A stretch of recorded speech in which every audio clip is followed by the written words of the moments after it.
This is a twin flame talk.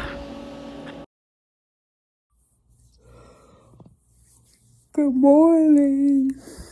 Excuse me. Good morning, beloveds. How are you? Pray that you are well today. So, I'm doing this little twin talk, and it's stemmed from a radio conversation that I heard. I just heard it actually, and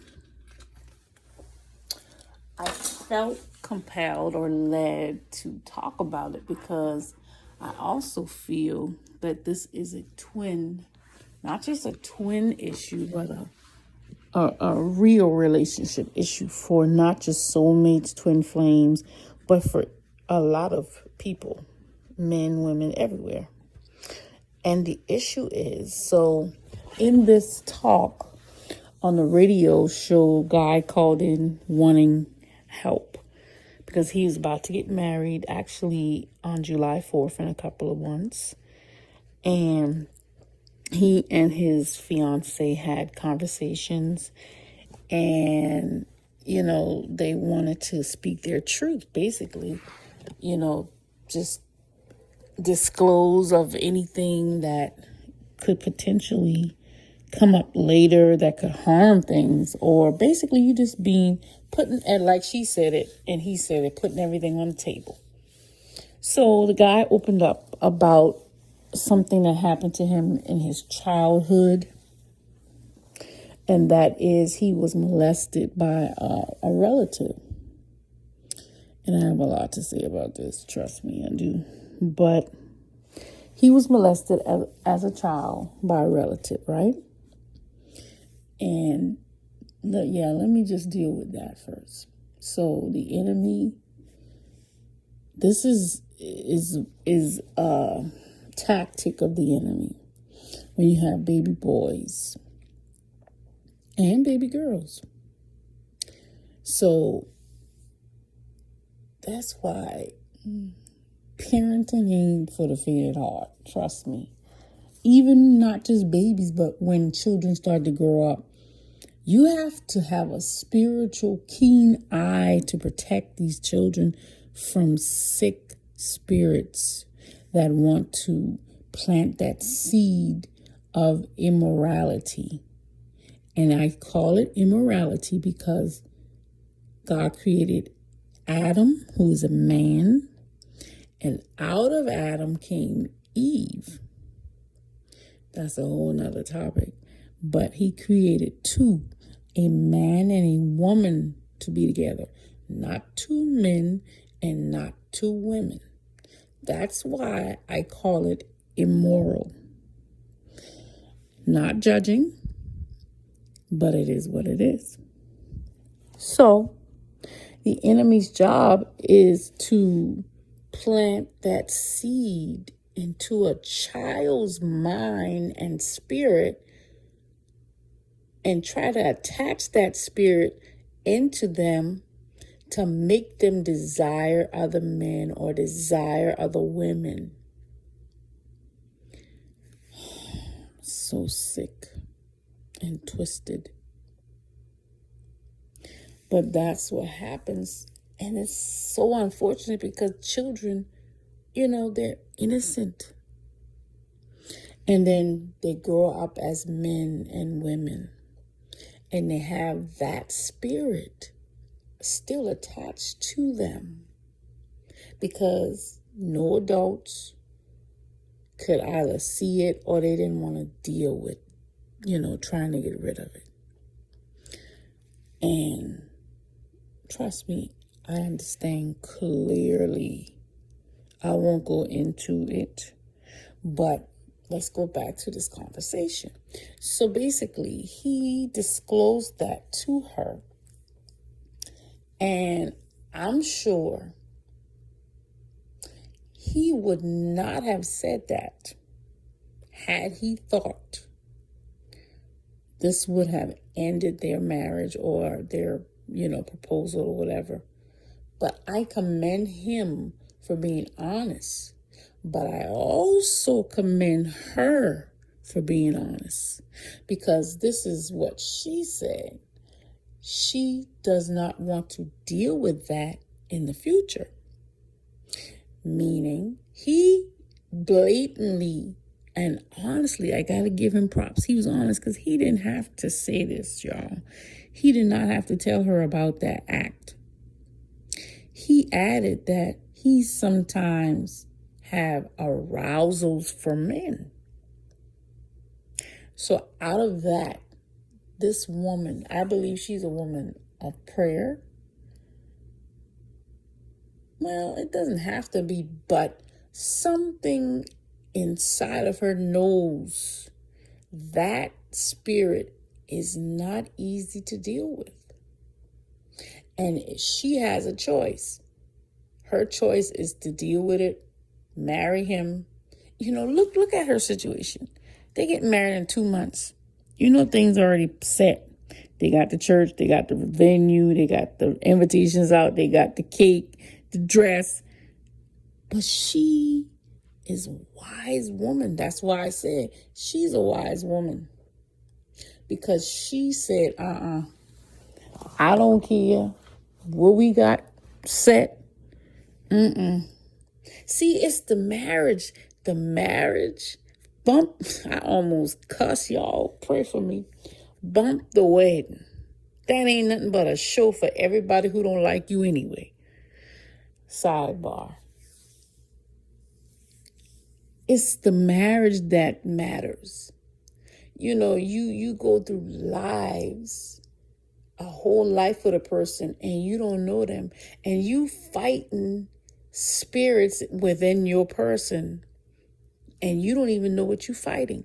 If you're not spiritual, if you're not keen, you will not know what you're fighting. You will think this person seeing another woman or, something like that.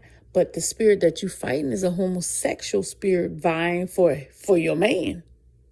You understand? All I'm going to say is I clearly understand from experience. You thinking, yo, you got another woman? Oh, you gay? See, and it's really sad. This is not funny, but this is something that is serious, that most men, God, that came out like that.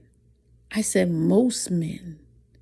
So you telling me most men are fighting this thing, but they ain't telling nobody because, that emasculates him.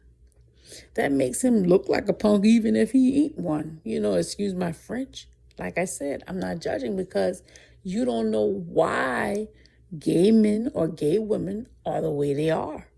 9 times out of 10, it's because of a childhood trauma of molestation or incest.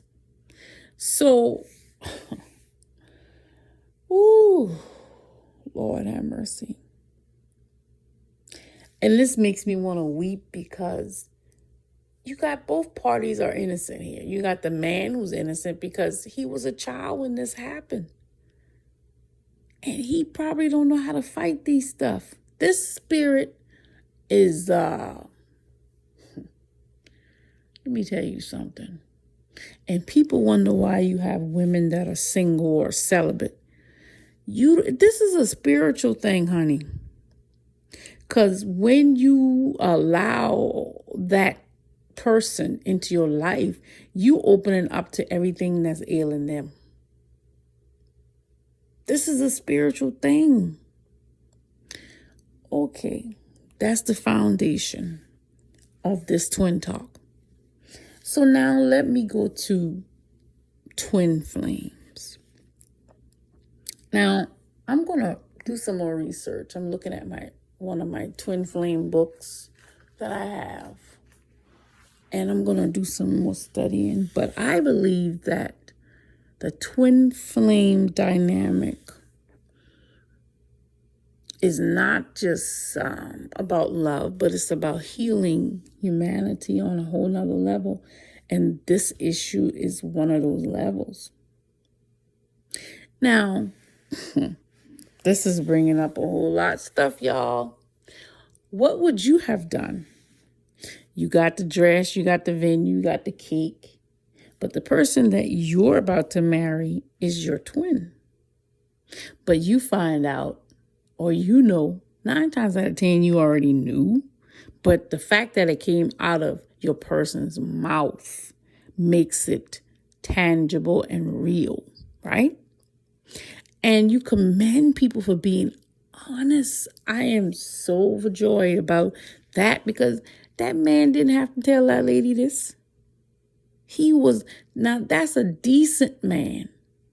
Now, see, sisters, that's a decent man because he told her the truth and he did not have to. And I know this probably hurts her because she probably don't want to walk away, but that spirit is not easy to fight. I'm telling you, if you're not equipped, even if you are equipped, it's hard. Oh, Jesus. Okay, so basically, your person, because we're talking about twin flames or high-level soulmates, your person tell you this is what happened to them. What would you do as a twin now? We're not talking about regular, natural relationships. And I do believe there is a difference. It is a difference. So what would you do? What would I do? Like I said, 9 times out of 10, if your person tells you this, you already knew it. You just didn't say nothing. But you knew because you just keen in the spirit. You're more than like the prophetic psychic or whatever you want to call it. And you see things and you know things. Like, you probably seen that in them from the very first time you met them. Or in a dream, God showed you basically, it's like, I remember having a dream and I saw basically a woman inside of a man's body. Now that can mean, bam, this is a twin flame. Or that can mean you got homosexuality. It can mean a whole lot. So, like I said, when your person tells you this, it makes it real. So now here's the thing. What are you going to do about it? See, I'm like this. If I put myself in this lady's shoe, right? The fact that this brother told her the truth, I think, like on the radio, they suggested counseling. The girl was like, she was like, no, we don't need counseling. It's a wrap. It's done. You see how firm she was? It's like, I commend her because it takes courage to do that.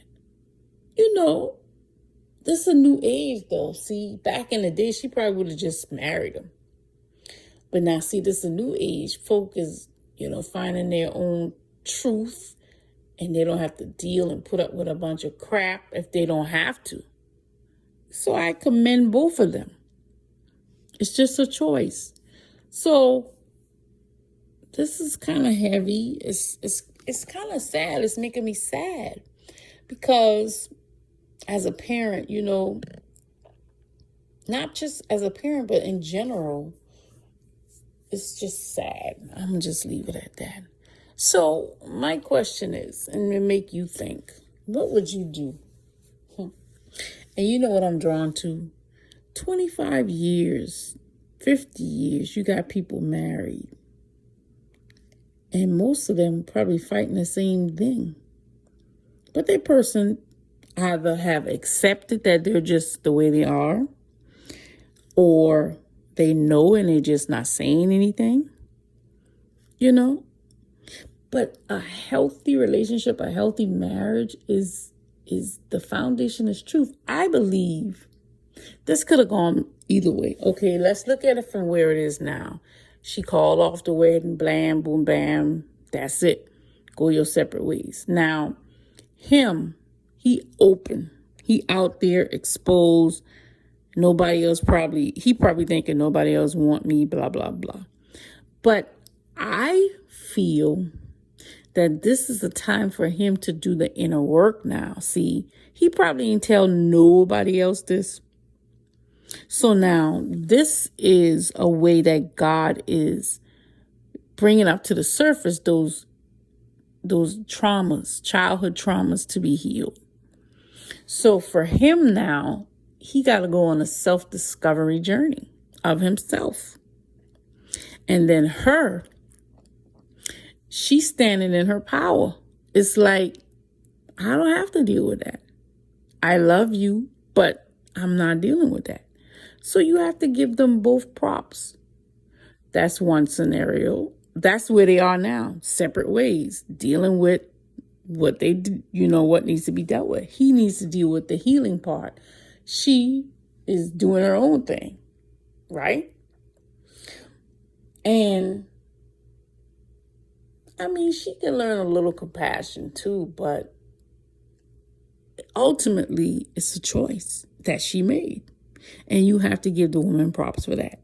Okay, that's scenario one. Now, scenario two. What if she chose to accept him just as he is? Like they suggested on the radio, have you guys sought counseling for this? She was like, no, there's no need for that because it's over. Well, there is still a need for counseling, maybe not y'all together, but separately.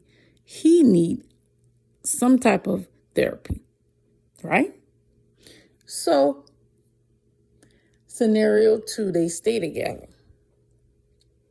Counseling and continuous, I think they will have a good foundation to launch a marriage. She would know how to handle him better because of what he disclosed to her. And I know that makes him a little vulnerable. But man, I got to commend him because that was not easy to tell her. Wow. There are some honest brothers still out there. Okay. So, counseling, therapy, and continuous. Because if you can be honest about that, there should be no lies in the marriage after that. So that's what I'm saying. That's a good foundation to launch a great marriage. Truth. The foundation is truth. And that's what they had, So that's scenario number two. They just go into counseling and they accept each other where they are. And I believe they can be healed from this mess. But again, it is a choice. So some people can choose to accept their person as they are. And some people can choose to go their separate ways and just leave it. I mean, personally, being who I am, I would want to see the other person go through counseling or whatever they need to be healed. I probably wouldn't just drop them like a hot potato. She just like, nope, it's over. Bam. I would probably not get married right away. Because you need to really heal that thing. And it probably can be healed. I mean, if you're a believer, you believe that God heals anything. So I believe that God could heal. And he may even use her to help heal him. But again, it is a choice. Some people ain't got time for all of that. Because see, marriage, I heard a prophet say this before, marriage is for mature people. Marriage is not for kids. Because you deal with some real issues like this one. This is a real issue. All right, I done said my little 2 cents. So the two scenarios is where they are now, separate and go their separate ways. Or stay together. I don't suggest they get married right away, but I suggest that they have some therapy, especially him, because that situation needs to be healed. You can't just go around wounded and then you join in with another person. That's not healthy. That's not going to, just go through your own personal healings before you get into something with someone else, like a marriage. I think you need to work on your own self. And she probably can help you with that as well. But marriage, a wedding, just put that on pause for a moment. It doesn't have to be long. It just depends on your, excuse me. It just depends on the work that you're willing to do to be healed. I wanted to add something that, oh my gosh, excuse me. Because I started thinking about this, because you want to keep things fair and balanced in a relationship. So I went and thought about females and, my own self. I have not experienced molestation per se, but then I started thinking, if it was not penetration, is it still molestation? And I would say yes. Relatives, a couple of relatives, but it wasn't penetration, but it's still, doing something unlawful, immoral to a child. So I just wanted to say that, like, some women may have dealt with this on a different scale. They may not have been molested, and some of them have. But how people like to fondle you and play around with little girls, pick them up and, stuff like that. And they look at it as, innocent, but really it's not. So there are some childhood traumas on the female as well. And that is something that could trigger, going a different route as well. So, it's not just the male, it is the female too. I have to think about that. And I want to be fair and keep things balanced. So, although, I may not have experienced, penetration in that sense, but there has been a couple of instances from family members, playing around and not being moral. Was that still molestation? Some type of sexual, or incest, because it was relative with an S. That's just something to think about and be mindful. Watch your kids. You like to let kids sleep over this place. Not today, honey. You better pray about that thing and act accordingly. Because, we love our relatives. It's true. But you can't trust everybody. Even a family member. Speaking from experience. All right. Interesting indeed. And even though, relative may not even still be alive, but, that's another thing. Even if that person is dead and gone, but that act is still there if you have not healed it, if it had not come up to the surface for healing, if you have not dealt with it. So that's just something that came up. Transparency and honesty is the best way, guys. So this is totally, well, it could be, but this is totally a different subject, but I felt I needed to add this. because of just a little something that I just went through. And I came to a realization. So this is still in the twin talk, because this is dealing with what they call it out there, karmics or karmic energy. So I can only speak for myself. I'm a loving person, right?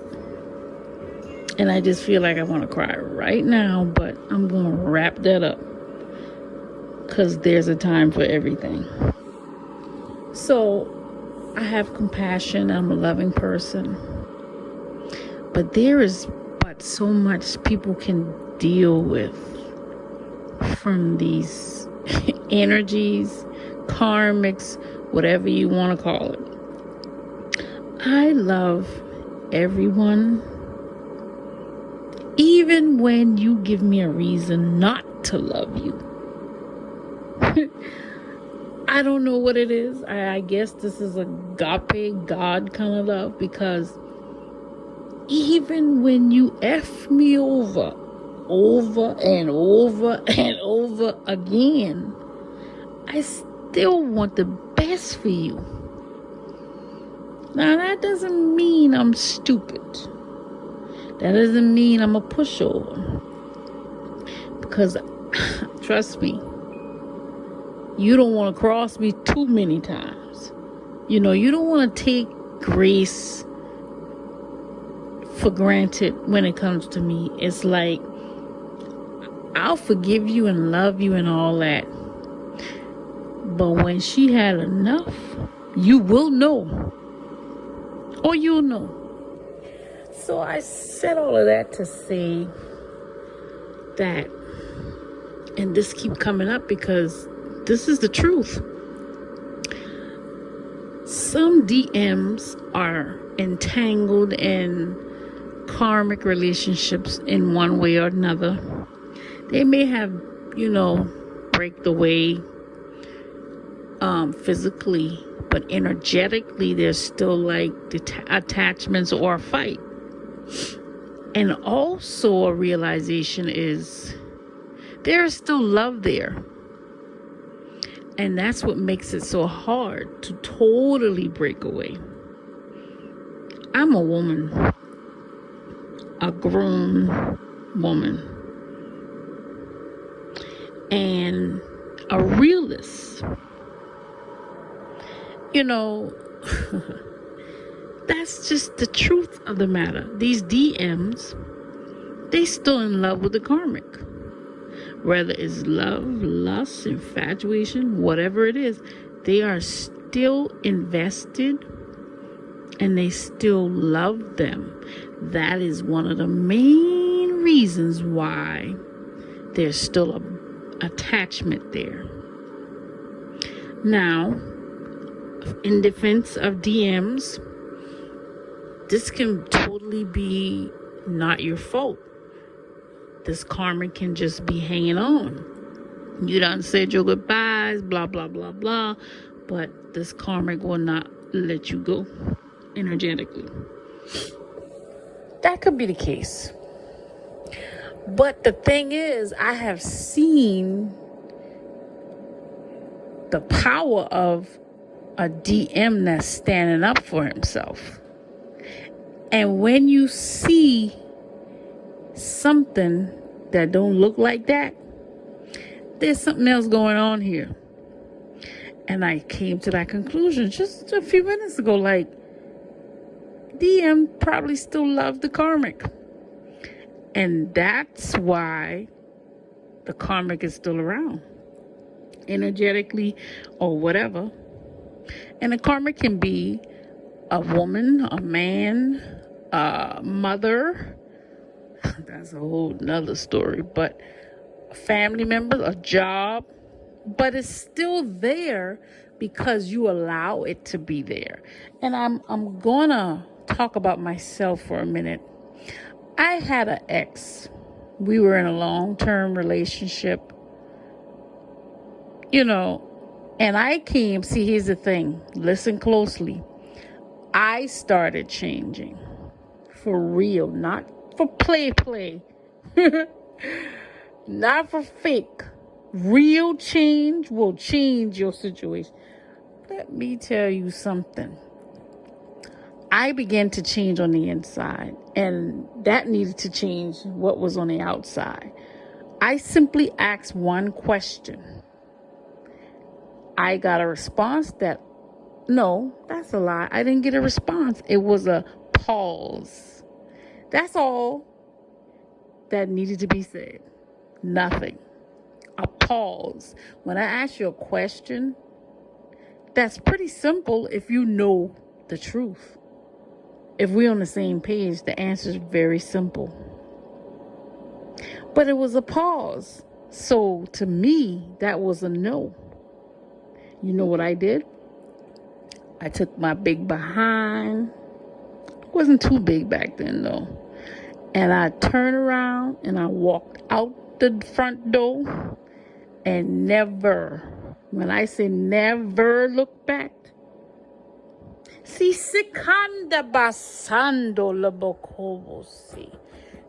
what did I just get from the Spirit? Some situations only end when we've had enough and we've made up our minds for real. See, I'm not talking about that play. Love them today and come back tomorrow. What is that song? Break up just to make up. Nah, bruh. I'm talking about real, authentic change within you. That is the only, what did Spirit just say? When I said I walked out that front door and never came back, never looked back, that was because I had changed. And the opportunity for this situation to end is waiting for you, DM or DF, waiting for you to change for real. That is the only time that this situation will end. Did you catch that? So the opportunity is awaiting. Excuse me. The opportunity is awaiting you. I mean, I want to explain it in a way where it's, cut, dry, simple. The opportunity will arise for change in your situation, with your person, with the karmic. All of that'll change, but it begins with you. You ain't changed for real. You might have some surface stuff going on, but I'm talking about a deeper level of change where you ain't trying to hit it. I always will use myself for an example, and I had to go back. Spirit just took me back to that relationship. I mean, it was I think it was like 9-10 year relationship. First of all, you dating somebody for 8, 9, 10 years and there's no marriage, no talk marriage. That ain't God. But I'm gonna leave that alone because I was young. So anyway, I asked that question. He did not reply. He paused. I turned around. I didn't say if and we didn't have no discussion. I turned around, walk out the front door, never look back. And you know what? He didn't come behind me. He didn't call me. He didn't text me. None of that. It's as if he was waiting for me to make the damn decision. So this is what Spirit is saying. Your situation will change once you change. Once you are a definite and you make that decision and be firm about it, the situation will change. But until then, you still have this little flip-flop, he seesaw up and down, break up to make up crap. All by yourself. Because she ain't trying to hear that. She done been through too much foolishness. She ain't going through no more. I mean, not of this caliber. This is childish. So that just hit me. And I'm like, okay, I need to share that. The situation will change when you change. And vice versa. So my situation will change when I change. There's going to be a shift, guys. Because you allow people to treat you a certain way because you allow it. You allow it. I allowed it. And that's why it's still going on. Because I allow it. So there's going to be some disallowing coming up here real soon. Because enough is enough. When we change for real, that's when the whole situation will change.